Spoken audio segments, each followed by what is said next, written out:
Yo les tankistes, aujourd'hui on se retrouve pour la présentation du Roy4. Des années 60 aux années 80, le principal véhicule sud-africain de reconnaissance et de défense était l'Élan 90. Ce véhicule blindé était une réplique presque parfaite du Panhard AML 90 français. Mais sa faible efficacité au combat face aux chars T-54 de l'armée angolaise contraint l'armée sud-africaine de se munir d'un véhicule blindé plus puissant. Cependant, l'Afrique du Sud fait face à un embargo international sur les livraisons d'armes à cause de sa politique ségrégationniste. Dans les années 70, une solution provisoire est adoptée, le Ratel 90. Le pays décide de produire un véhicule blindé efficace de 6 roues motrices. Dans les années 80, un prototype de véhicule blindé de 8 roues motrices est validé. Les premiers modèles sont livrés dès 1987. Ils prennent alors le nom Roy4 ou Caracal en Afrikaans.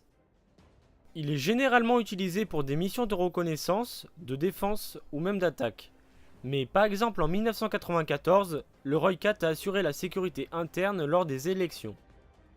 Ces 8 roues motrices lui permettent de traverser les différents types de terrains locaux. De plus, il peut continuer de rouler, même avec une roue en moins.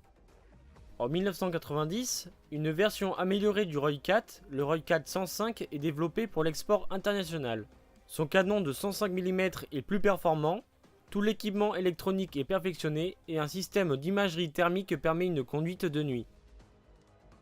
D'autres prototypes basés sur le Roy4 ont été mis au point, dont le Roy4 ZA35, un véhicule anti-aérien qui peut engager des cibles aériennes et des blindés légers, et le Roy4 35 ZT3, un véhicule anti-char équipé d'une tourelle comportant 4 missiles anti-tank.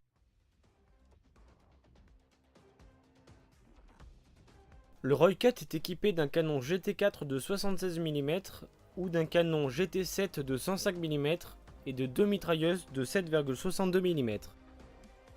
L'épaisseur de son blindage est gardée secrète pour des raisons militaires. Il peut accueillir 4 membres d'équipage. Il mesure 7,1 m de longueur, 2,9 m de largeur et 2,5 m de hauteur.